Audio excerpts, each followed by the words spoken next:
No one really likes to exercise all by themselves. Have you ever had someone tell you about a really vivid dream they had and then want you to interpret it for them? Well, something like that happened to me recently, and the conversation went a little something like this. You have a degree in psychology, don't you, Daryl? Who told you that? I asked with interest. I think your brother mentioned it to me once. Well, I said, it's not really much of a degree. What do you mean by that? Well, I tried to explain. Back when I was going to college, to get a degree in psychology, you had to pass a couple of really hard statistics classes. And as you know, that part of my brain, the part that is responsible for math stuff, has never properly functioned. So in order to pass those two classes and get my degree, I kinda had to cheat. Really? I'm afraid so, I said. And how did you do that? Well, it's a long story, I assured my friend, but part of it involved dating the smartest and the least attractive girl in my statistics classes. So let's just say it wasn't one of my finest hours. But to get a degree in psychology, didn't you also have to study all about dream analysis? Yes, I said. There was a class about that. But the professor mumbled a lot, so I don't really remember too much about it. Why? Because I had this incredible, crazy dream last night, and it's still messing with my head, and I need someone to help me figure it out. Oh, I warned my friend.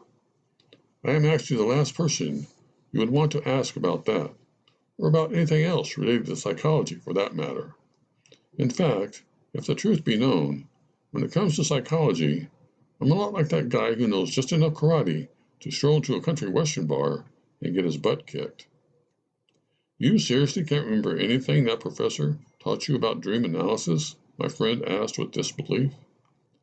Well, I said, I do remember that he said that all of our dreams are about something we've either done, or want to do, or have seen or heard about others doing. In other words, our brains don't make up brand new stuff all by themselves in our dreams, but rather just mix up a bunch of real or imagined experiences that we've already had. That kind of makes sense, said my friend. So, I tell you what, why don't I go ahead and tell you about my dream and see if you can make heads or tails out of it? I once again repeated that I didn't have a clue about why people dream what they do, but he seemed determined to tell me all about his dream, so I politely agreed to listen. Okay, he started off. It's still very confusing to me, but in my dream, while I was sleeping in my bed, I suddenly woke up and decided I needed to go somewhere, but I didn't know where that somewhere was. But I got up anyway, and the next thing I knew, even without taking the time to put on any clothes, I was outside, and I just started to run. I could see this white farmhouse off in the distance, and I guess I was running towards that. Then the dusty road I was on started heading off into another direction, towards an old wooden bridge off in the distance. A gentle wind was blowing through my hair, and I was running free and easy, and no one was chasing after me or anything scary like that. But suddenly, running right next to me, running a little ahead of me actually, like he was in charge of where we were going, was a wolf. And then, slowly but surely, it turned into more of a human form, like a werewolf. It didn't seem to want to harm me or anything, but rather just run along with me. And another mile or so down the road, a man-sized mummy, wrapped up in white cloth of some kind, suddenly appeared, and he started running along with me too. So there I was, with a werewolf on one side of me and a mummy on the other, just running and running under a really pretty moonlit sky. So I interrupted, your dream was basically just about you jogging with a werewolf and a mummy. Yes, but why in the world would I be doing something as crazy as that? I don't know, I admitted. Maybe you've been watching too many old Abbott and Costello movies. Abbott and Costello movies?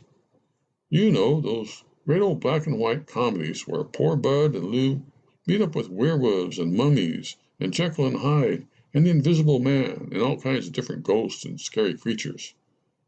Now that was one great comedy team. Did you know that at one time back in the 1950s, Abbott and Costello movies were so popular that they were the highest paid comedy team in America? What are you talking about? I've never even seen a bloody Abbott and Costello movie. Sorry, I said. I told you I wasn't very good at dream analysis. But a crazy dream like that just has to have a meaning, my worried friend assured me. I don't know, I said. I think all of us spend way too much time trying to find the meaning behind everything in life, when in reality, sometimes the answer to something is that there simply isn't any answer. But why, even in a dream, would I be butt naked and running around in the middle of the night with a werewolf and a mummy? Maybe you just don't like to jog alone, I ventured.